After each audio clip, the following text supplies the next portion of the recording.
Welcome সবাইকে active ক্লাসে। আজকের ভিডিওতে আমরা বিগত এক সপ্তাহের কারেন্ট অ্যাফেয়ার্স নিয়ে আলোচনা করব। মেনলি এটা কোশ্চেন অ্যান্সার ফরম্যাটে হবে এবং টোটাল আমরা এই ভিডিওতে 30টা এমসিকিউ করব এবং 3টে মেন্সের কোশ্চেন নিয়ে ডিসকাশন করব। সবই কারেন্ট অ্যাফেয়ার্স থেকে ইন্সপায়ার্ড হয়ে করব। এবং তোমরা যদি এই ক্লাসের পিডিএফ ডাউনলোড করতে চাও তাহলে এই ভিডিওর ডেসক্রিপশনে পিডিএফ ডাউনলোড করার জন্য লিঙ্ক থাকবে, সেই লিঙ্ক থেকে তোমরা পিডিএফটা ডাউনলোড করে নিতে পারো। চলো দেখি আজকে প্রথম প্রশ্ন। প্রথম প্রশ্ন বলছে, which state is the host of international Gita Mahotsav? International Gita মহোৎসবের আয়োজক রাজ্য কোনটি? তাহলে ইন্টারন্যাশনাল গীতা মহোৎসবের আয়োজক রাজ্য কোনটি? এটার অ্যান্সার হয়ে যাবে হচ্ছে হরিয়ানা। দেখো, হরিয়ানা হচ্ছে এবছরের ইন্টারন্যাশনাল গীতা মহোৎসবের আয়োজক রাজ্য। এবছরের পার্টনার কান্ট্রি হচ্ছে তানজানিয়া। তানজানিয়া হচ্ছে পার্টনার কান্ট্রি এবং ওড়িশা হচ্ছে পার্টনার স্টেট এই ইন্টারন্যাশনাল গীতা মহোৎসবে। এবং এই ইন্টারন্যাশনাল গীতা মহোৎসবে একটা স্পেশাল ক্লিনলিনেস ক্যাম্পেন, একটা স্পেশাল স্বচ্ছতা ক্যাম্পেন লঞ্চ করা হয়েছে, যার নাম হচ্ছে দিব্য কুরুক্ষেত্র। দিব্য কুরুক্ষেত্র, যেখানে চিফ মিনিস্টারও প্রেজেন্ট থাকবেন পাবলিককে এনকারেজ করার জন্য। তো Divya Kurukshetra special cleanliness campaign, special স্বচ্ছতা অভিযান এখানে লঞ্চ করা হয়েছে। আর এই গীতা মহোৎসব সম্পর্কে যদি বলি, তাহলে গীতা মহোৎসব প্রথম কবে স্টার্ট হয়েছে? 1989-এ স্টার্ট হয়েছে। এটা ইন্টারন্যাশনাল স্ট্যাটাস কবে পেয়েছে? ইন্টারন্যাশনাল স্ট্যাটাস পেয়েছে 2016 সাল থেকে। তাহলে প্রথমে এটা ছিল গীতা মহোৎসব, যেটা 1989-তে স্টার্ট হয়। পরবর্তীকালে এটা কনভার্ট হয়ে যায় ইন্টারন্যাশনাল গীতা মহোৎসবে, যেটা কবে থেকে হয়? 2016 থেকে। তাহলে প্রথম প্রশ্নের অ্যান্সার হয়ে গেল হচ্ছে হরিয়ানা, যে ইন্টারন্যাশনাল গীতা মহোৎসবের আয়োজক রাজ্য কোনটি, সেটা হলো হরিয়ানা। নেক্সট কোশ্চেন দেখো। নেক্সট কোশ্চেন বলছে, which ministry recently launch national campaign Bal Vivah মুক্ত Bharat to make India free of child marriage? কোন মিনিস্ট্রি রিসেন্টলি একটা ন্যাশনাল ক্যাম্পেইন চালু করেছে যার নাম হচ্ছে বাল বিবাহ মুক্ত ভারত, ইন্ডিয়াকে চাইল্ড ম্যারেজ ফ্রি বানানোর জন্য? তাহলে কোন মিনিস্ট্রি এটা লঞ্চ করেছে? চারটে দেখো তোমার কাছে অপশন আছে, চারটে অপশন থেকে তোমাকে অ্যান্সার করতে হবে। এটা হয়ে যাচ্ছে অপশন এ, অ্যান্সার হয়ে যাবে ministry of woman and child development. আচ্ছা, ওম্যান অ্যান্ড চাইল্ড ডেভেলপমেন্টের মিনিস্টার কে আছেন? অন্নপূর্ণা দেবী। আচ্ছা, বাকি অপশন গুলো থেকে আমরা দেখে নিই। দেখো, মিনিস্ট্রি অফ হোম অ্যাফেয়ার্স, এটার মিনিস্টার কে? হোম অ্যাফেয়ার্স এর minister Amit Shah. Ministry of external affairs কে আছেন? মিনিস্টার কে আছেন? এস জয়শঙ্কর। এবং ministry of finance, finance minister কে আছেন? নির্মলা সীতারামন। তো দেখো, এই ক্যাম্পেইনটা সম্পর্কে আমরা জেনে নেব। দেখো, ইউনিয়ন মিনিস্টার ওম্যান এবং চাইল্ড ডেভেলপমেন্ট, ওনার নাম আমি বললাম অন্নপূর্ণা দেবী। উনি এটা লঞ্চ করেছেন বিজ্ঞান ভবন নিউ দিল্লি থেকে। কি লঞ্চ করেছেন? বাল বিবাহ মুক্ত ভারত। বেটি বাঁচাও বেটি পড়াও ক্যাম্পেইন থেকে এটা ইন্সপায়ার্ড হয়ে বানানো হয়েছে। এবং নাম দেখেই তোমরা বুঝতে পারছো যে বাল্য বিবাহ মুক্ত ভারত মানে চাইল্ড ম্যারেজকে ইরাডিকেশন করা, চাইল্ড ম্যারেজ মুক্ত ভারত বানানোই, চাইল্ড ম্যারেজ মুক্ত ভারত বানানোই হচ্ছে ক্যাম্পেইনটার লক্ষ্য। এবং কিভাবে গার্লদেরকে এম্পাওয়ার করা হবে? থ্রু এডুকেশন এবং এন্টারপ্রেনারশিপ এর মাধ্যমে গার্লদেরকে এম্পাওয়ার করা হবে।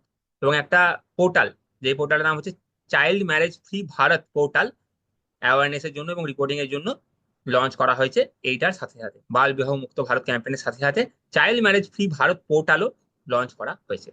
তাহলে এই কোশ্চেনটার অ্যান্সার কি হয়ে যাবে? বাল বিবাহ মুক্ত ভারত কোন মিনিস্ট্রি লঞ্চ করেছে? Ministry of woman and child development.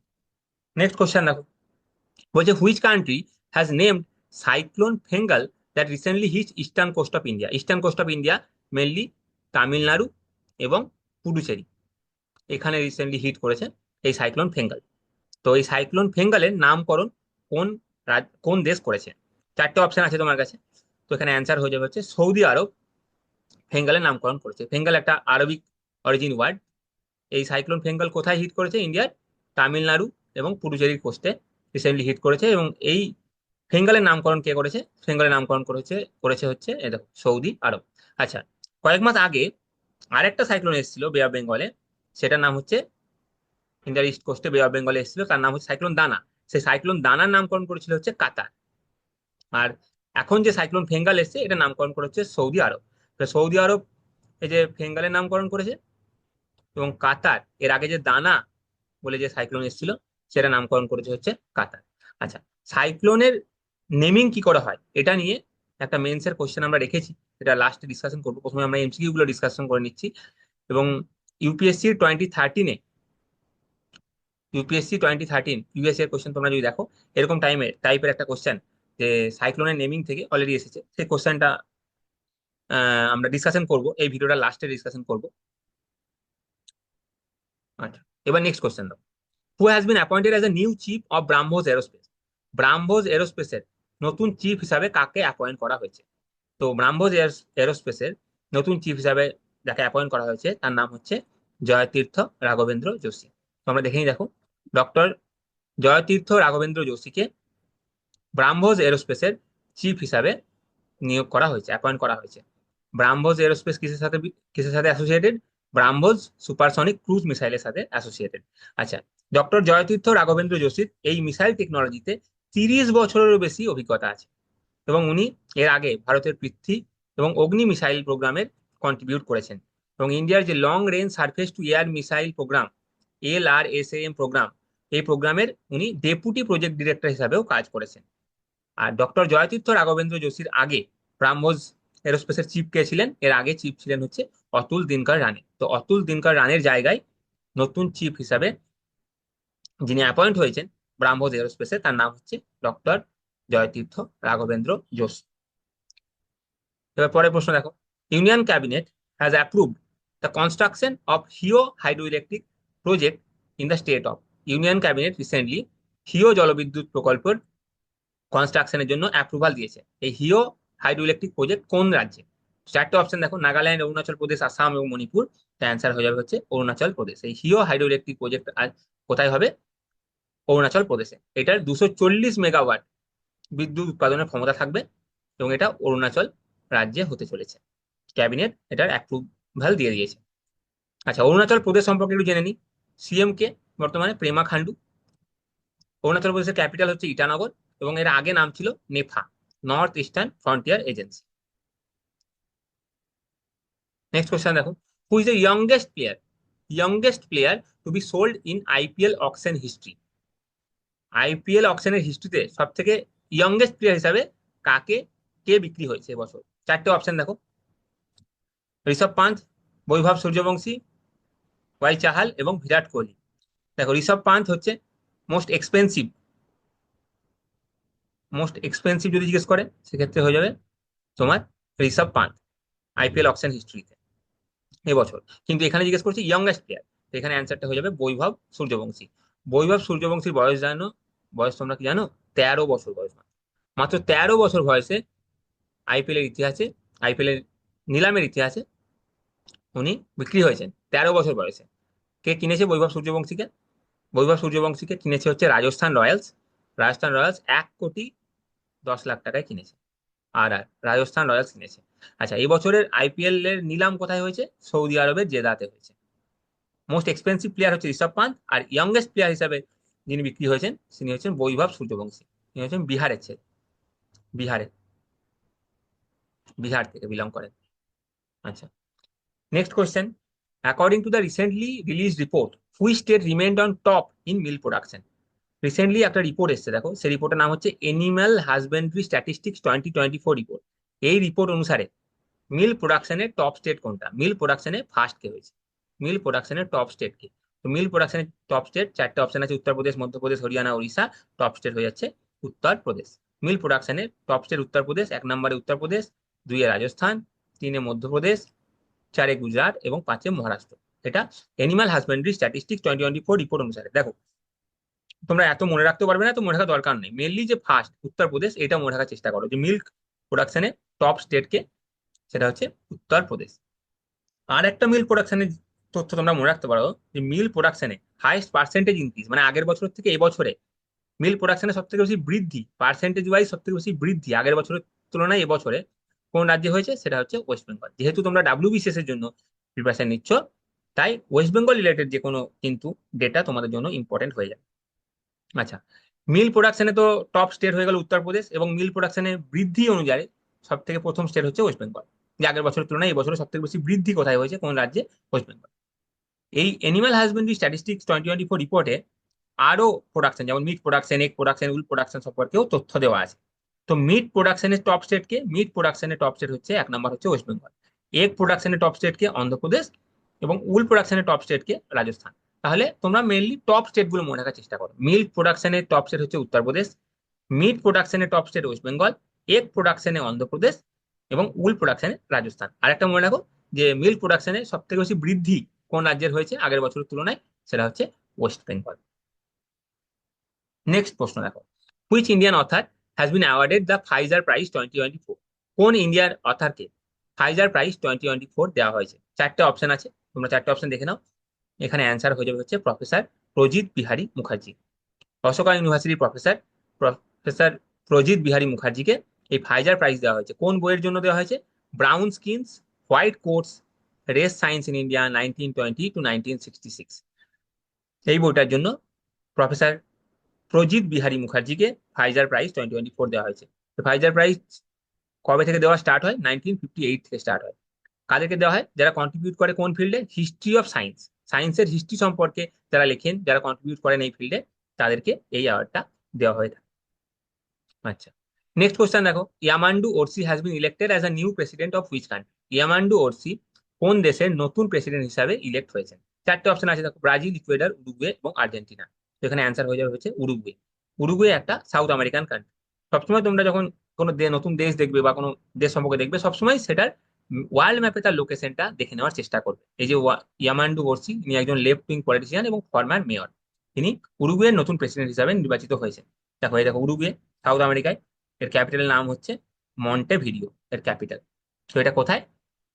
এটা হচ্ছে সাউথ আমেরিকা। দেখো সাউথ আমেরিকার ম্যাপ এটা, ঠিক আছে।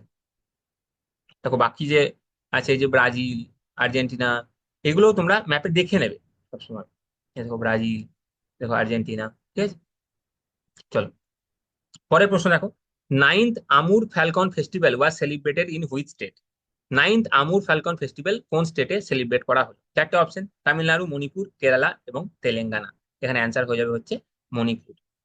নাইন্থ আমুর ফ্যালকন ফেস্টিভ্যাল দেখো কোথায় হলো? ট্যামেংলং, মণিপুরে ninth Amur falcon festival celebrate করা হলো আমুর ফ্যালকন সম্পর্কে অ্যাওয়ারনেস বাড়ানোর জন্য। আমুর ফ্যালকন কি? আমুর ফ্যালকন হচ্ছে ওয়ার্ল্ডের লংগেস্ট ট্রাভেলিং বার্ড, ঠিক আছে। এরা কোথায় ব্রিড করে? দেখো ব্রিডিং হচ্ছে সাউথ ইস্টার্ন সাইবেরিয়া এবং নর্দার্ন চায়না। তারপরে এরা মাইগ্রেট হয়ে ইন্ডিয়া, আফ্রিকা হয়ে আবার মঙ্গোলিয়া এবং সাইবেরিয়াতে ফিরে যায়। এবং আমুর ফ্যালকন যে নাম, এই বার্ডের যে নাম, এই নামটা এসছে আমু রিভার থেকে। আমু রিভার কোন কোন দেশের মধ্যে বর্ডার তৈরি করে? রাশিয়া এবং চায়নার মধ্যে বর্ডার তৈরি করে, ঠিক আছে। তো এটা হলো আমুর ফাল্কন ফেস্টিভ্যাল, কোথায়? মণিপুর। নেক্সট কোশ্চেন দেখো, বলছে what is India's rank in the network readiness index? Network readiness ইন্ডেক্সে ইন্ডিয়ার র্যাঙ্ক কত 2024-এ? 2024 নেটওয়ার্ক রেডিনেস ইন্ডেক্সে ভারতের র্যাঙ্ক কত? 49, 50, 59, 60? তো অ্যান্সার হয়ে যাবে হচ্ছে 49। দেখো 2023 এর ইন্ডিয়ার র্যাঙ্ক ছিল হচ্ছে 68, আর 2024-এ ইন্ডিয়ার র্যাঙ্ক ইমপ্রুভ হয়েছে এবং ইন্ডিয়ার এখন র্যাঙ্ক হচ্ছে 49। টোটাল 133টা দেশের মধ্যে ভারতের র্যাঙ্ক হচ্ছে 49। এবং নেটওয়ার্ক রেডিনেস ইন্ডেক্সে টপ স্টেট কে, টপ কান্ট্রি কে, ফার্স্ট কে হয়েছে ইউএসএ। আচ্ছা, এই যে ইন্ডেক্স বানানো হয় সেটা চারটে পিলারের উপর ভিত্তি করে বানানো হয়, টেকনোলজি, পিপল, গভর্নেন্স এবং ইম্প্যাক্ট। এই পিলারের উপর এই নেটওয়ার্ক রেডিনেস ইন্ডেক্স বানানো হয়। তো নেটওয়ার্ক রেডিনেস ইন্ডেক্স 2024-এ ইন্ডিয়ার র্যাঙ্ক হচ্ছে 49। আগের বছর থেকে র্যাঙ্ক ইমপ্রুভ হয়েছে। নেক্সট কোশ্চেন দেখো, নেক্সট কোশ্চেন বলছে হু হ্যাজ বিন ইলেক্টেড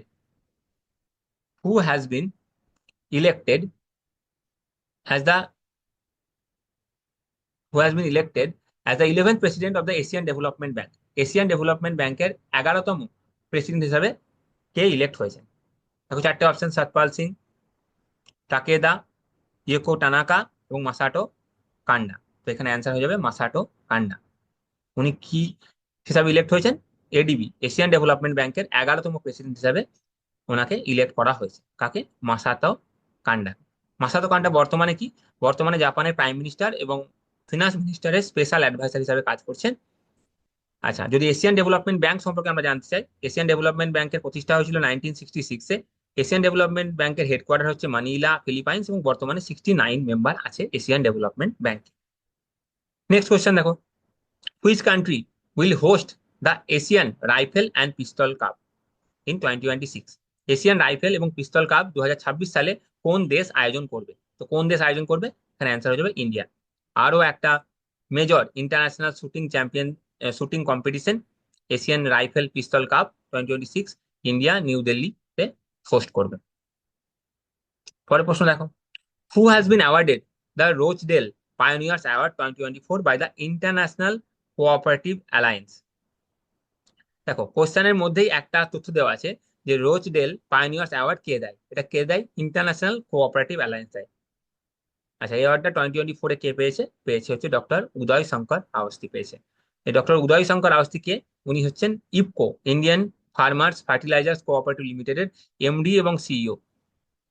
উনি এবছর এই অ্যাওয়ার্ডটা পেয়েছেন, রোজডেল পাইনিয়ার্স অ্যাওয়ার্ড 2024। এই অ্যাওয়ার্ডটা কে দেয়?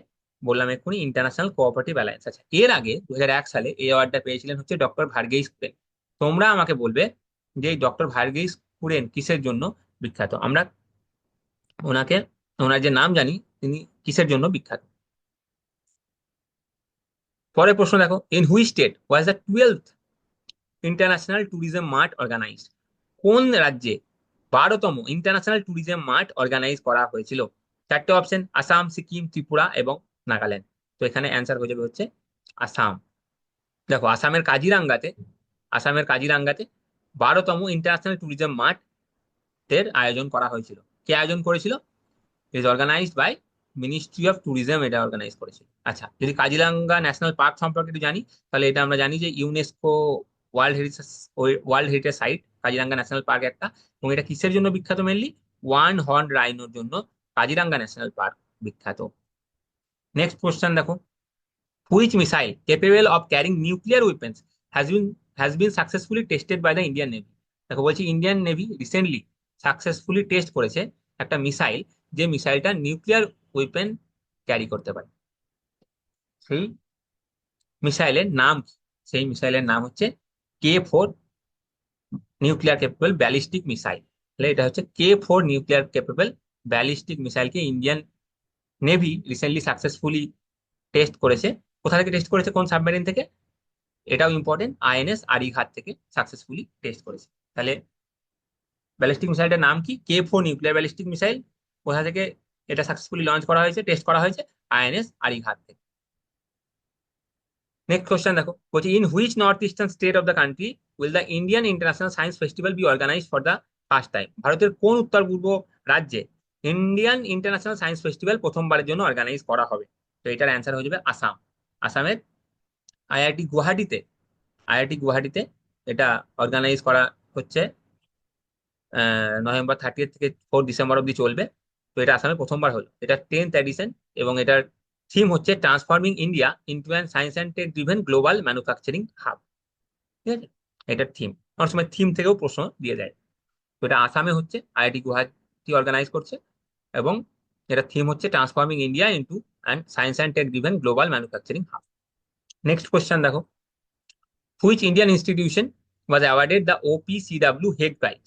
দেখো, OPCW Hague prize, organization for the prohibition of chemical weapons, OPCW Hague prize কে পাচ্ছে? 2024-এ Indian chemical council was awarded the prestigious 2024 OPCW the Hague prize. Hague prize কে পেয়েছে? Indian chemical council. তাহলে Indian chemical council OPCW Hague prize 2024 এই অ্যাওয়ার্ডটা জিতেছে। Next দেখো, which scheme has been approved by the central government to provide nationwide access to research articles and journals in the country in November 2024? দেখো, আমাদের দেশে অনেক scholar আছে, teacher আছে, সায়েন্টিস্ট আছে, তারা অনেক রিসার্চ আর্টিকেল লেখে, তারা অনেক জার্নাল লেখে। সেই জার্নালগুলো যাতে বাকিদের কাছে সহজে অ্যাক্সেসেবল হয়, মাসেসের কাছে সহজে অ্যাক্সেসেবল হয়, অন্যরা যাতে এই আর্টিকেল জার্নাল থেকে ফায়দা পেতে পারে, তার জন্য সেন্ট্রাল গভর্নমেন্ট কি করেছে? একটা স্কিম লঞ্চ করেছে, যেখানে এই রিসার্চ আর্টিকেল এবং জার্নালগুলো সহজে অ্যাক্সেসেবল হবে। তো নেশন ওয়াইড যাতে অ্যাক্সেস পাওয়া যায় এই আর্টিকেলস গুলো, রিসার্চ জার্নালস গুলোর, তার জন্য সেন্ট্রাল গভর্নমেন্ট যে স্কিমটা লঞ্চ করেছে সেটা হচ্ছে one nation one subscription. One nation one subscription, ONOS। এই স্কিমটা অ্যাপ্রুভ করেছে ইউনিয়ন ক্যাবিনেট নভেম্বর মাসে। দেখো, পরের প্রশ্ন একটা দেখো, 55th international film festival of India থেকে প্রশ্ন করেছে। দেখো, প্রসার ভারতী বলছে, প্রসার ভারতী নিজের ওটিটি প্ল্যাটফর্ম লঞ্চ করেছে, সেই ওটিটি প্ল্যাটফর্মের নাম কি? চারটে অপশন আছে, ডিডি প্লে, প্রসার উইংস, ওয়েবস, ন্যাশনাল স্ট্রিম। এখানে অ্যান্সার হয়ে যাবে ওয়েবস। দেখো, প্রসার ভারতী কি? প্রসার ভারতী হচ্ছে ন্যাশনাল পাবলিক ব্রডকাস্টার। আচ্ছা, এ তার নিজের ওটিটি প্ল্যাটফর্ম লঞ্চ করলো, তার নাম হচ্ছে ওয়েবস। কে লঞ্চ করেছে? গোয়ার সিএম প্রমোদ সাওয়ান্ত লঞ্চ করেছে এটা। হুম। এবং international film festival of India, এটা কোথায় হচ্ছে? এটা হচ্ছে গোয়াতে। আচ্ছা, এই যে international film festival of India, IFFI, এটার দুটো অ্যাওয়ার্ড সম্পর্কে আমরা জেনে নেবো, যেটা খুবই ইম্পর্টেন্ট এক্সামের রেসপেক্ট। একটা হচ্ছে গোল্ডেন পিকক অ্যাওয়ার্ড এবং আরেকটা হচ্ছে silver peacock award. Golden peacock অ্যাওয়ার্ডটা দেওয়া হয় বেস্ট ফিল্মের জন্য, এবং সিলভার পিকক অ্যাওয়ার্ডটা দেওয়া হয় বেস্ট ডিরেক্টরের জন্য। বেস্ট ডিরেক্টরকে দেওয়া হয়। আচ্ছা, golden peacock award best film এবছরে কোন ফিল্মটা পেয়েছে? Lithuanian film toxic. ফিল্মটার নাম হচ্ছে টক্সিক। এটা হচ্ছে গোল্ডেন পিকক অ্যাওয়ার্ড পেয়েছে। আর সিলভার পিকক অ্যাওয়ার্ড বেস্ট ডিরেক্টরকে দেওয়া হয়। কে পেয়েছেন? বগদান মুরেসানু পেয়েছেন, বগদান মুরেসানু। তো এটা গেল international film festival of India সম্পর্কে প্রশ্ন। রিসেন্টলি দেখো, আরেকটা কোশ্চেন দেখো, recently Abdoulaye Maiga has been appointed as a PM of which country? Abdoulaye মাইগাকে কোন দেশের প্রাইম মিনিস্টার হিসাবে অ্যাপয়েন্ট করা হয়েছে? তো এখানে অ্যান্সার হয়ে যাবে মালি। দেখো মালি, আফ্রিকার ম্যাপ তোমরা দেখে নাও। দেখো মালি, এখানে তোমরা মালিকে দেখতে পাচ্ছ। এর আগে আমরা একটা কোশ্চেন পড়লাম, নিউ প্রেসিডেন্ট কোথাকার? উরুগুয়ে। উরুগুয়ের নিউ প্রেসিডেন্ট সম্পর্কে একটা কোশ্চেন পড়লাম, দেখো ইয়ামান্ডু ওরসি, এটা দেখেছিলাম। এটা সাউথ আমেরিকান কান্ট্রি ছিল উরুগুয়ে। আর এখন আমরা পড়লাম আব্দুল্লে মাইগা, এটা হচ্ছে মালির প্রাইম মিনিস্টার হিসাবে অ্যাপয়েন্ট করা হয়েছে। হুম। দেখো, in November 2024 the Indian army conducted officers training, which online digital platform was launch for this? Indian army অফিসারদের ট্রেনিং এর জন্য কোন অনলাইন ডিজিটাল প্ল্যাটফর্ম লঞ্চ করেছে? চারটে অপশন, চারটে অপশনের মধ্যে কোনটা অ্যান্সার হবে? অ্যান্সার হয়ে যাবে হচ্ছে Eklavya. Eklavya online digital platform launch করেছে। কে এটার উদ্ঘাটন করেছেন? উদ্ঘাটন করেছেন হচ্ছে chief of the army staff general Upendra দ্বিবেদী, এটার উদ্ঘাটন করেছেন। 2024 আর্মির থিম কি ছিল? এটা হচ্ছে ইয়ার অফ টেকনোলজি অ্যাবজর্পশন। এটার সাথে এই ইনিশিয়েটিভটা অ্যালাইন করছে। হ্যাঁ। এবং তো এটা উদাহরণ কে করেছেন? জেনারেল উপেন্দ্র দ্বিবেদী। নাম কি? একলব্য। তারপর দেখো, পদ্মশ্রী অমিয় কুমার বাগচি ফার্স্ট হবে। অমিয় কুমার বাগচি ওয়াজ রিলেটেড টু হুইচ ফিল্ড? অমিয় কুমার বাগচি যিনি রিসেন্টলি মারা গেছেন, উনি কোন ফিল্ডের সাথে অ্যাসোসিয়েটেড? ইকোনমিক্স, আর্টস, স্পোর্টস এবং বায়োলজি। অ্যান্সার হয়ে যাবে ইকোনমিক্স। উনি একজন মার্কসিস্ট ইকোনমিক্স ছিলেন, যার স্পেশালাইজেশন ছিল economic history and political economy of ইন্ডিয়াতে। উনি রিসেন্টলি মারা গেছেন। আচ্ছা, এই কোশ্চেন থেকে ইন্সপায়ার্ড হয়ে একটা কোশ্চেন আমি রেখেছি, লাস্টে মেন্সের কোশ্চেন আলোচনা করব। এই যে পদ্মশ্রী, পদ্মভূষণ, ভারতরত্ন, এই যে অ্যাওয়ার্ড গুলো দেওয়া হয়, এগুলো কি আর্টিকেল 18 কে ভায়োলেট করে নাকি করে না? এইটা একটা মেন্সের কোশ্চেন, আমরা লাস্টে ডিসকাশন করব। ঠিক আছে, দেখো তারপরে প্রশ্ন দেখো কি বলছে, where was the bilateral military exercise Agni warrior 2024 between India and Singapore? কোশ্চেনের মধ্যে একটা ইনফরমেশন দিয়ে দিল যে অগ্নি ওয়ারিয়ার কার কার মধ্যে হয়, কোন কোন দুটো দেশের মিলিটারির মধ্যে হয়। একটা হচ্ছে ইন্ডিয়া এবং একটা হচ্ছে সিঙ্গাপুর। তাহলে অগ্নি ওয়ারিয়ার একটা বাইল্যাটারাল মিলিটারি এক্সারসাইজ কোন দেশের মধ্যে? ইন্ডিয়া এবং সিঙ্গাপুরের মধ্যে। এটা কোথায় হয়েছে? এটা হচ্ছে এবছর মহারাষ্ট্রে হয়েছে। দেখো, দেবলালি, মহারাষ্ট্রতে এবছর এটা হয়েছে অগ্নি ওয়ারিয়ার, ইন্ডিয়া এবং সিঙ্গাপুর। পরের প্রশ্ন দেখো, which country has banned the use of social media for people below 16 years of age? 16 বছরের নিচে বাচ্চাদের জন্য সোশ্যাল মিডিয়াকে ব্যান করেছে কোন দেশ? কোন দেশ 16 বছরের নিচে বাচ্চাদের জন্য সোশ্যাল মিডিয়াকে ব্যান করে দিয়েছে? তো এটা কোন দেশ? চারটে অপশন, অস্ট্রেলিয়া, জাপান, জার্মানি এবং মালদ্বীপ। অ্যান্সার হয়ে যাবে অস্ট্রেলিয়া। অস্ট্রেলিয়া এরকম ওয়ার্ল্ডের ফার্স্ট ব্যান, এরকম টাইপের একটা ব্যান, ওয়ার্ল্ডের ফার্স্ট, এটা অস্ট্রেলিয়া ইম্পোজ করেছে 16 বছরের নিচে বাচ্চাদের জন্য। কি করেছে? সোশ্যাল মিডিয়াকে ব্যান করে দিয়েছে। পরের প্রশ্ন দেখো, বলছে recently which state's traditional sari Gharchola has been given GI tag? কোন রাজ্যের ট্র্যাডিশনাল শাড়ি ঘাড়চোলা কে জিআই ট্যাগ দেওয়া হয়েছে? হরিয়ানা, রাজস্থান, গুজরাট এবং মধ্যপ্রদেশ। তো ঘাড়চোলা কোথাকার ট্র্যাডিশনাল শাড়ি? এটা হচ্ছে গুজরাটের ট্র্যাডিশনাল শাড়ি, যেটা রিসেন্টলি জিআই ট্যাগ পেয়েছে। এই নিয়ে গুজরাটের টোটাল জিআই কাউন্ট হলো 27। ঠিক আছে, তো এটা হচ্ছে গুজরাট। নেক্সট কোশ্চেন দেখো, নেক্সট কোশ্চেন বলছে which country is hosting the 16th united nations conference on desertification, UNCCD COP16 এর আয়োজক দেশ কোনটি? চারটে অপশন আছে তোমার কাছে। India, South Africa, France, Saudi Arabia. তো অ্যান্সার হয়ে যাবে হচ্ছে সৌদি আরব। সৌদি আরবের রিয়াদে এই ইউএনসিসিডির 16th COP16 হচ্ছে রিসেন্টলি। পরের প্রশ্ন দেখো, recently Ratapani wildlife sanctuary has been declared as the eight tiger reserve of which state. Recently যে রাতাপানি ওয়াইল্ড লাইফ স্যাংচুরিকে কোন রাজ্যের অষ্টম টাইগার রিজার্ভ হিসাবে ঘোষণা করা হয়েছে? তো চারটে অপশন, মধ্যপ্রদেশ, মহারাষ্ট্র, গুজরাট এবং উত্তরপ্রদেশ। অ্যান্সার হয়ে যাবে হচ্ছে মধ্যপ্রদেশ। তো মধ্যপ্রদেশ রাজ্য রাতাপানি ওয়াইল্ড লাইফ স্যাংচুরিকে আহ ওই রাজ্যের অষ্টম টাইগার রিজার্ভ হিসাবে ঘোষণা করেছে। আচ্ছা, যদি মধ্যপ্রদেশের চিফ মিনিস্টারের নাম আমরা জানতে চাই, মধ্যপ্রদেশের বর্তমান চিফ মিনিস্টার হচ্ছে ডক্টর মোহন যাদব। আচ্ছা, পরের প্রশ্ন দেখো। পরের প্রশ্ন বলছে, India's first vertical lift sea bridge has been built in which state. ইন্ডিয়ার প্রথম ভার্টিক্যাল লিফট সি ব্রিজ কোন রাজ্যে তৈরি করা হচ্ছে? ঠিক আছে, অপশন দেখো, কেরালা, অন্ধ্রপ্রদেশ, তেলেঙ্গানা এবং তামিলনাড়ু। তাহলে এখানে অ্যান্সার হয়ে যাবে হচ্ছে তামিলনাড়ু। কি এটা? New Pamban bridge. New Pamban bridge তামিলনাড়ুতে তৈরি হচ্ছে। এটা কোন দুটো টাউনকে কানেক্ট করবে? মন্ডাপাম এর সাথে রামেশ্বরমকে কানেক্ট করবে। এবং আজকে যে এমসিকিউ আছে, এমসিকিউ গুলোর এটা লাস্ট কোশ্চেন, এবং এরপরে আমরা তিনটে মেন্সের কোশ্চেন দেখবো। দেখো, which states tourism sector has received international recognition with UNESCO declaring it as a top destination for heritage tourism. কোন রাজ্যের ট্যুরিজম সেক্টরকে, কোন রাজ্যে, ভারতের কোন রাজ্যের ট্যুরিজম সেক্টরকে ইউনেস্কো ইন্টারন্যাশনাল রিকগনিশন দিয়েছে এবং বলেছে যে এই রাজ্যটা হচ্ছে top destination for heritage heritage tourism? চারটে অপশন, ওয়েস্ট বেঙ্গল, কেরালা, অন্ধ্রপ্রদেশ, আসাম। এখানে অ্যান্সার হয়ে যাবে হচ্ছে ওয়েস্ট বেঙ্গল। দেখো, ওয়েস্ট ডাব্লিউবিসিএস এর যখনই তোমরা এক্সামের জন্য প্রিপারেশন নিচ্ছ, ওয়েস্ট বেঙ্গল রিলেটেড যে কোনো ফ্যাক্ট কিন্তু, যেগুলোর ন্যাশনাল সিগনিফিকেন্স আছে বা ইন্টারন্যাশনাল সিগনিফিকেন্স আছে, সেই সমস্ত তথ্য কিন্তু ইম্পর্টেন্ট হয়ে যাবে। তো দেখো, ইউনেস্কো ডিক্লেয়ার করছে ওয়েস্ট বেঙ্গলকে কি হিসাবে? একটা টপ হেরিটেজ ট্যুরিজম ডেস্টিনেশন হিসাবে। এখানে অ্যান্সার হয়ে যাবে ওয়েস্ট বেঙ্গল। দেখো, আমরা চারটে 30টা এমসিকিউ আলোচনা করলাম। এবার আমরা তিনটে মেন্সের কোশ্চেন আলোচনা করবো, কারণ আমরা জানি 2025 থেকে ডাব্লিউবিসিএস ও ডেসক্রিপটিভ প্যাটার্নে হয়ে যাচ্ছে। তো সেই জন্য আমরা কারেন্ট অ্যাফেয়ার্স থেকে ইন্সপায়ার্ড হয়ে কিছু মেন্সের কোশ্চেন রেখেছি। দেখো, একটা কোশ্চেন, প্রথম কোশ্চেনটা কি বলছে? The recent cyclone on the east coast of India was called Fengal. How are the tropical cyclones named across the world? দেখো, তোমরা যদি 2013-এর ইউপিএসসির মেন্সের কোশ্চেন দেখো, মেন্সের পিওয়াইকিউ ঘাঁটো, তাহলে এরকম টাইপের একটা কোশ্চেন তোমরা দেখতে পাবে। ঠিক আছে, যে ট্রপিক্যাল সাইক্লোনের নামকরণ কি করে হয়। দেখো, প্রথমে আমি তিনটে মেন্সের কোশ্চেন আলোচনা করার আগে বলে দিই, যদি তোমরা জানো তাহলে ভালো, না হলে আমি বলে দিচ্ছি যে মেন্সের যে কোনো অ্যান্সার লেখার ক্ষেত্রে আমরা আইবিসি মডেল ফলো করবো। আইবিসি মানে কি? ইন্ট্রো, বডি এবং কনক্লুশন। প্রথমে যে কোনো কোশ্চেনের একটা ইন্ট্রো লিখবো, এক দু লাইনের মধ্যে একটা ইন্ট্রো লিখবো, যে একটা স্টার্টিং দেবো।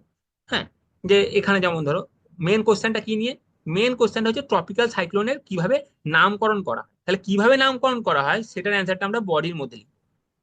কিন্তু ইন্ট্রোতে আমরা লিখবো যে ট্রপিক্যাল সাইক্লোনের যে নামকরণ সেটা কেন করা হয়, এটা আমরা ইন্ট্রোতে লিখবো।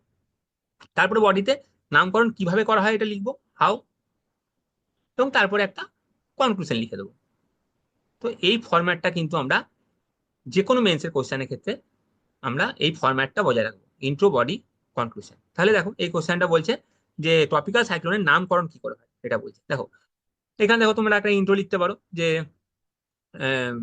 Tropical cyclones are name differently across the world based on a set of guideline. একটা সেট অফ গাইডলাইন থাকে, সেই গাইডলাইন অনুসারে ট্রপিক্যাল সাইক্লোনের নাম বিভিন্ন জায়গায় বিভিন্ন রকম ভাবে দেওয়া হয়। এবং কারা দেয়? যারা রেসপেক্টিভ রিজিনাল মেটিওরোলজিক্যাল এজেন্সি আছে তারা দেয়। আচ্ছা, এখানে বলে দাও, ইন্ট্রোর মধ্যেই বলে দাও যে ট্রপিক্যাল সাইক্লোনের আমরা নামকরণ কেন করি। দেখো, নামকরণ করলে কি সুবিধা? এটা quick identification of storm, assist in communication, raise awareness, এগুলো হবে। মানে আমরা যদি কোনো বলি যে দেখো তামিলনাড়ুতে রিসেন্টলি কয়েকদিনের মধ্যে ফেঙ্গাল সাইক্লোনটা আসবে, এবং সেটা টিভিতে প্রচার করা হয়, একটা নাম ধরে যদি প্রচার করা হয়, তাহলে লোকের জানতে সুবিধা হবে, আচ্ছা এই ডেট থেকে এই ডেটের মধ্যে ফেঙ্গাল সাইক্লোন আসতে চলেছে।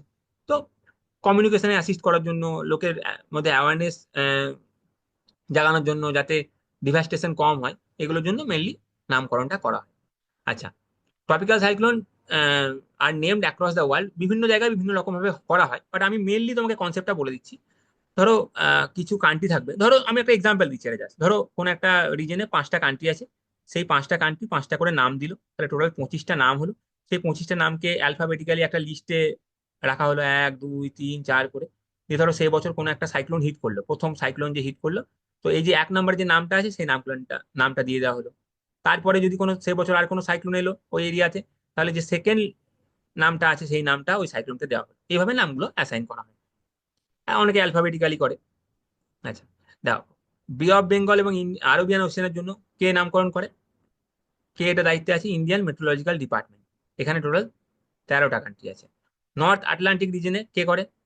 ন্যাশনাল হারিকেন সেন্টার করে। ইস্টার্ন নর্দার্ন প্যাসিফিকেও এই এনএইচসি করে, ন্যাশনাল হারিকেন সেন্টারই করে।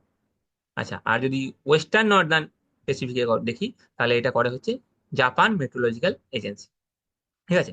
আচ্ছা, এটার সাথে সাথে আরো যেটা একটা জিনিস তোমরা লিখতে পারো, যে এই যে নামকরণ গুলো করা হয় না, এটা তোমরা এক্সট্রা ইনফরমেশন হিসাবে এই কোশ্চেনে তোমরা লিখতে পারো। সেটা হচ্ছে, এই যে নামকরণ গুলো করা হয়, এই নামগুলো যেগুলো দেওয়া হয়, এই নামগুলো পলিটিক্যালি, রিলিজিয়াসলি এবং কালচারালি এবং জেন্ডার ওয়াইজ নিউট্রাল হতে হবে। নিউট্রাল হতে হবে মানে কারোর রিলিজেনে বা কারোর কালচারে যেন এই নামগুলো এমন নাম যেন এমন না হয় যেটা কারোর রিলিজেনে বা কালচারে আঘাত করছে, কারোর সেন্টিমেন্টে যেন আঘাত না হয়। তো religiously, culturally, politically, gender wise নামটা নিউট্রাল হতে হবে। এবং নামটা সমস্ত যারা মেম্বার কান্ট্রি আছে তাদের কাছে অ্যাকসেপ্টেবল হতে হবে। কোনো একটা কান্ট্রি যদি সেই নামটা সম্পর্কে কোনো অবজেকশন জানায়, তাহলে সেই নামটা রিমুভও করা হতে পারে। এই এক্সট্রা ইনফরমেশনটা তোমরা লিখতে পারো।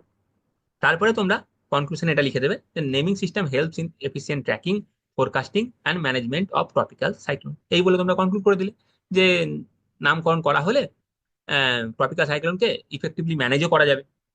হুম, লোকজনের মধ্যে অ্যাওয়ারনেস জানানো যেতে পারে। এইভাবে তোমরা কনক্লুড করে দিতে পারো।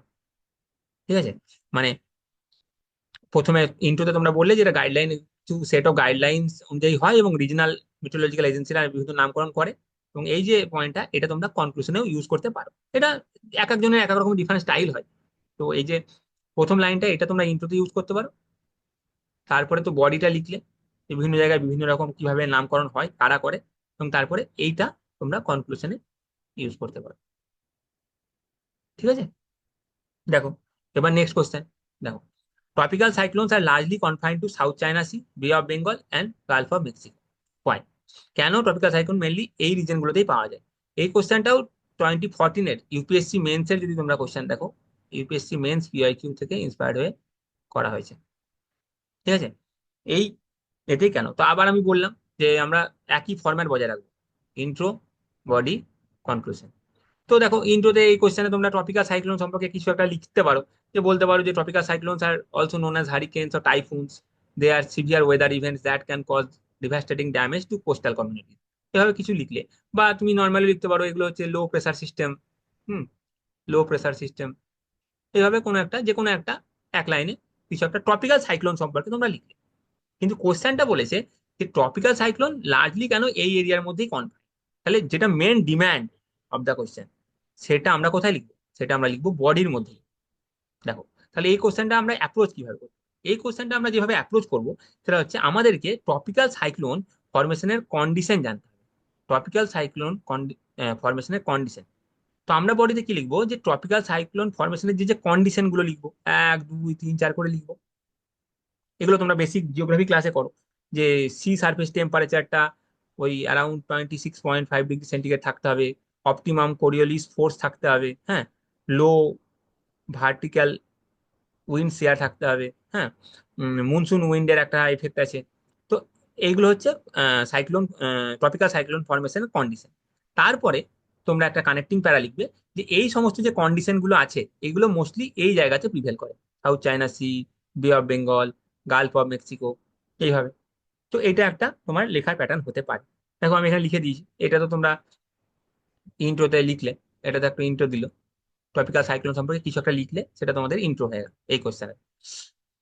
তারপরে যে তোমরা লিখলে যে কন্ডিশন গুলো লিখলে, ট্রপিক্যাল সাইক্লোন ফরমেশনের কন্ডিশন 1 2 3 4 করে লিখলে। দেখো, সি সার্ফেস টেম্পারেচার মোটামুটি 26.5 ডিগ্রি সেন্টিগ্রেডের কাছে থাকতে হবে। একটা অপটিমাম কোরিওলিস ফোর্স থাকতে হবে। হ্যাঁ। ভার্টিক্যাল উইন্ড শেয়ার লো হতে হবে। তারপরে আর আছে মনসুনাল উইন্ডের একটা এফেক্ট আছে। এই চারটে। তারপরে তোমরা বললে যে এই এরিয়াতে এই যে bay of Bengal, hmm, south China sea এবং গালফ অফ মেক্সিকো, এখানে এই কন্ডিশন গুলো হচ্ছে অপটিমাম। সেই জন্য এই এরিয়াতে মোস্টলি এটা কনফাইন্ড লিখলে।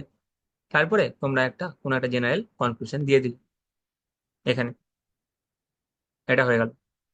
আচ্ছা, এবার আরেকটা কোশ্চেন দেখো, একটা পলিটি কোশ্চেন।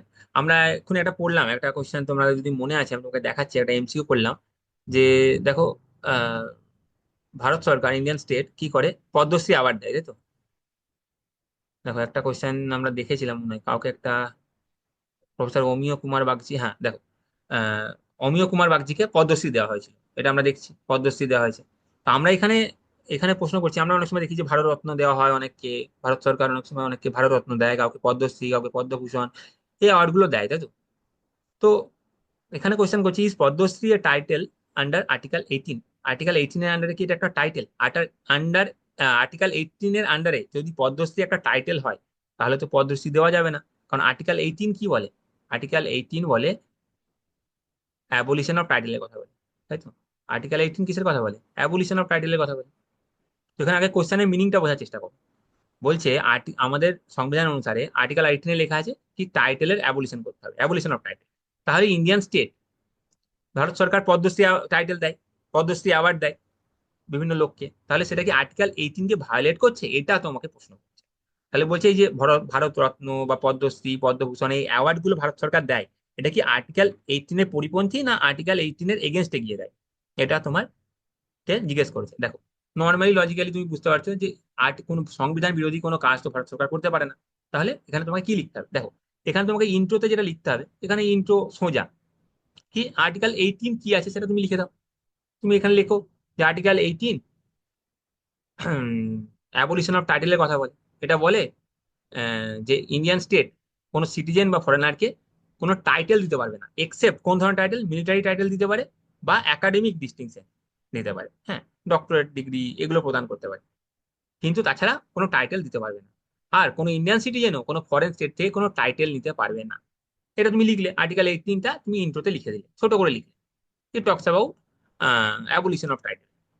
যে যে কোনো এই দুটো ধরো তুমি একটু যে সাব ক্লজ গুলো আছে লিখে দিলে, ছোট করে লিখলে ইন্ট্রোতে। তারপরে তুমি লিখলে একটু কনটেক্সট দিলে যে আর্টিকেল 18টা ইন্ডিয়ান কনস্টিটিউশনে কেন রাখা হয়েছে। এর একটা কলোনিয়াল লিগ্যাসি আছে। ব্রিটিশ আমলে ব্রিটিশদের যারা খাস লোক ছিল তাদেরকে ব্রিটিশরা সন্তুষ্ট করার জন্য ব্রিটিশরা তাদেরকে মহারাজা, রাজ বাহাদুর, রায় বাহাদুর, রায় সাহেব, দেওয়ান বাহাদুর, এই সমস্ত টাইটেল দিত। তো ব্রিটিশদের যারা অনুগামী ছিল, ব্রিটিশরা তাদেরকে খুশি করার জন্য এই ধরনের টাইটেল গুলো দিত। তো এই টাইটেল গুলো আমরা দেখলাম যখন আমরা স্বাধীন হলাম, আমরা যখন কনস্টিটিউশন বানাচ্ছিলাম, তখন আমাদের কনস্টিটিউশন মেকাররা দেখলো এই সমস্ত টাইটেল কিন্তু ইকুয়ালিটির এগেনস্টে যাচ্ছে। হুম, আমরা যে ইকুয়ালিটি বিফোর ল এর কনসেপ্টে বিলিভ করি, কনসেপ্ট অফ ইকুয়ালিটিতে বিলিভ করি, এটার এগেনস্টে যাচ্ছে। সেই জন্য আমরা বললাম যে এই সমস্ত যে হেরিডিটারি টাইটেল আছে, এইগুলোকে আমরা সমস্ত অ্যাবলিশ করব, এইগুলো কেউ ইউজ করতে পারবে না, এবং ভারত সরকার এই ধরনের টাইটেল কাউকে দেবে না। এটা ছিল আর্টিকেল 18 এর পেছনের গল্প। আর্টিকেল 18 কেন আছে এটা তুমি একটা কনটেক্সট দিয়ে দিলে, কারণ এই কনটেক্সট যতক্ষণ না দেবে ততক্ষণ পরের পার্টটা তুমি লিখতে পারবে না। তাহলে লিখলে যে হেরিডিটারি টাইটেল যেগুলো মহারাজা, রাজ বাহাদুর, যেগুলো কোনো কাজ না করে তুমি পেয়ে গেছিলে, হুম, তোমার মেরিটকে এগুলো রিফ্লেক্ট করে না, এই ধরনের টাইটেল গুলোকে অ্যাবলিশ করার জন্য আর্টিকেল 18 কে নিয়ে আসা হয়েছে। এটা তুমি লিখলে যে কেন হলো। তারপরে লিখলে সুপ্রিম কোর্টের একটা রেফারেন্স দিলে যে বালাজি রাঘবন কেস, 1995-এর বালাজি রাঘবন কেসে সুপ্রিম কোর্ট বললো যে না না, ভারতরত্ন, পদ্মবিভূষণ, পদ্মভূষণ, পদ্মশ্রী এগুলো ইন্ডিয়ান স্টেট ভারত সরকার দিতে পারে। কেন? কারণ এইগুলো হচ্ছে আর্টিকেল 18-এর আন্ডারে, টাইটেলের আন্ডারে আসছে না। এগুলো কি, এগুলো মোস্টলি তুমি যে দিচ্ছ এগুলো হচ্ছে মোস্টলি অ্যাওয়ার্ড টাইপের জিনিস, যেটা কারোর মেরিটকে তুমি রিকগনাইজ করছো, তাই তো? আর্টিকেল 18 কোনোদিনই মেরিটের এগেনস্টে বলে না। আর্টিকেল 18 টাইটেল অ্যাবলিশনের কথা বলে, এবং কোন ধরনের টাইটেল অ্যাবলিশনের কথা বলে? যেগুলো হচ্ছে হেরিডিটারি ইন নেচার, যে তুমি বংশ পরম্পরায় যে টাইটেল গুলো পাচ্ছ, তোমার কোনো মেরিটের এখানে কোনো গল্প নেই, হ্যাঁ। তো সেই সমস্ত টাইটেল অ্যাবলিশ করার জন্য বলেছে। এটা কিন্তু আর্টিকেল 18 কখনোই মেরিটকে রেকগনাইজ করো না এটা বলেনি। সুপ্রিম কোর্ট এটা বললো যে আর্টিকেল 18 শুধুমাত্র প্রহিবিট করে কি হেরিডিটারি টাইটেলকে। হুম, এবং আর্টিকেল 18 কোনোদিনই বলে না যে মেরিটকে রেকগনাইজ করো না। তাহলে বললো যে হ্যাঁ, আর্টিকেল এই যে অ্যাওয়ার্ড গুলো, পদ্মবিভূষণ, পদ্মভূষণ, পদ্মশ্রী, ভারতরত্ন, এই অ্যাওয়ার্ড গুলো দেওয়া আর্টিকেল 18 এগেনস্টে নয়, তার মানে এই অ্যাওয়ার্ড গুলো দেওয়া যেতে পারে, এটা লিখলে। কিন্তু সুপ্রিম কোর্ট তার সাথে এটাও বললো যে কোনো লোক যে অ্যাওয়ার্ডটা পাবে সে জেনারেলি নামের আগে বা নামের পরে অ্যাওয়ার্ডের নামের আগে বা পরে নামগুলো এই অ্যাওয়ার্ড গুলো ইউজ করবে না। মানে আমার কারোর নাম যদি অমিয় বাগচি হয়, তিনি তার নামের আগে পদ্মশ্রী নামটা ইউজ করবেন না, এটা না করলেই ভালো। এটাও বলে দিল নামের আগে বা নামের পরে ইউজ যাতে না করে। যদিও আমরা ইউজ করি অনেক সময় সম্মান দেওয়ার জন্য, বাট সেটা না ইউজ করাই ভালো। দেখো বলে দিয়েছে, rule that they should not be used as a suffix or prefix to the names of awardees, otherwise they should forfeit the awards. তাহলে এইভাবে তুমি এটাকে কনক্লুড করতে পারো যে যদিও এটা এটার এগেনস্টে না, কিন্তু জেনারেলি এটা সুপ্রিম কোর্ট বলে দিয়েছে এটা সাফিক্স বা প্রেফিক্স হিসাবে এটা ইউজ না করাই ভালো, ইউজ যেন না করা হয়। এটা তুমি কনক্লুশনে লিখে দিলে, ঠিক আছে? এটা তুমি কনক্লুশনে লিখে দিলে। তাহলে দেখো আমরা 3টে মেন্সের কোশ্চেন নিয়ে আলোচনা করলাম এবং 30টা এমসিকিউ নিয়ে আলোচনা করলাম। তো thank you for watching the video.